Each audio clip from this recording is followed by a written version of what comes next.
guys, my name is Wit Ferrell, and today I wanted to address the psychological effects of youth sports, specifically what parents can do better for their child athlete. As discussed in class, the performance pyramid is a guide for all athletes towards success, from preparing yourself for an athletic event to evaluating your performance after the event. The performance pyramid allows athletes to manage both their physical and mental state. In my opinion, level 1, preparation and motivation, is the most important for one's success. This video is a prime example of level 1 for youth athletes.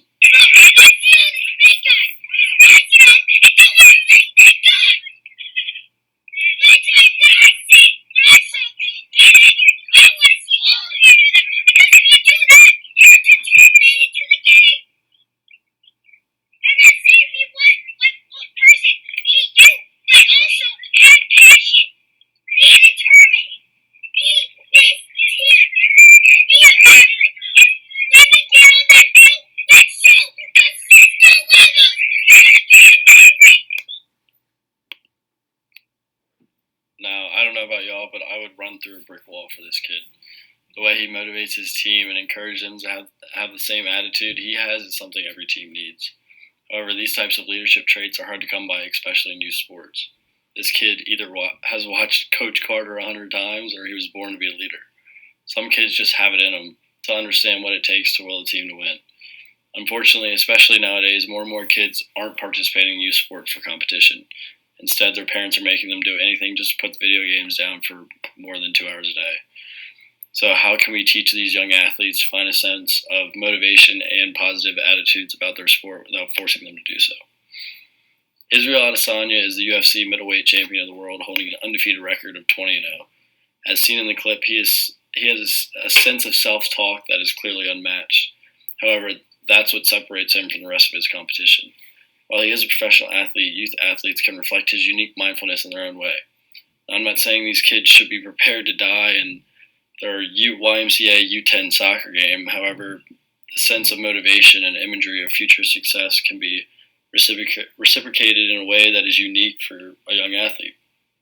So how can we encourage kids to practice this sense of self-talk or mental imagery both prior to an event and during an event? Level 3 of the performance pyramid involves managing anger and anxiety. I'm sure many of you have seen this video before, but this is a prime example of what not to do. I mean, yes, kids get competitive, but comes to a certain extent. And some play the game with emotions of anger and aggressiveness due to situations off the field. Putting these kids in certain environments at home or in other social aspects in life ultimately reflects the type of athlete they are. Support from both family and friends, especially after a loss, helps the young athlete grow and reflect on what they could have done better while also managing their emotions. So how can we create environments at home that encourages these young athletes to compete to the best of their abilities while also remembering to control their emotions? We need to start teaching parents about the realistic ways of the sports world. Organizations such as the YMCA, Upward, AAU, etc. should all be encouraging their parents of their youth athletes to focus on what they can do better as well. We need to educate both parents and youth athletes early in a child's playing career about what it takes to make it to the next level. Instead of sitting there doing nothing while your kid practices, why not create a discussion room with the other parents? This could allow parents to gain feedback and new ideas about what they could be doing better to put their child in the best position for success. Yes, some parents know their children are only in sport for participation. However, others are dedicated to bringing out the best in their young athlete. Educating parents would also teach them when too much is too much, and if their child is actually built for a long-term investment in the sport.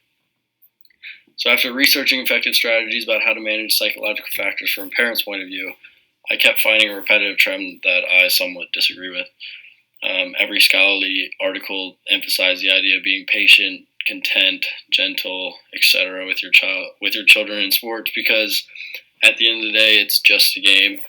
Well, in today's way of life, sports are another form of business, and if you want to be the CEO of a company or the best employee you can be, you have to work for it. So if you have to understand that nothing in life is simply going to be handed to you, why would we be teaching our children unrealistic methods on achieving in sport? As a parent of a youth athlete, it's your job to, yes, comfort them when things don't go their way, but also encourage them to figure out what they need to do better next time.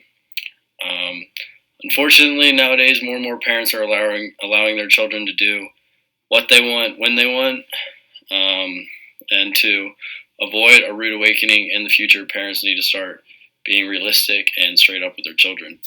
Of course, every kid is not going to make it professionally or even play a college sport. But if sports are something your child is very determined to succeed in, then it's your job as a parent to stay realistic and put them in the best position possible. Thank you.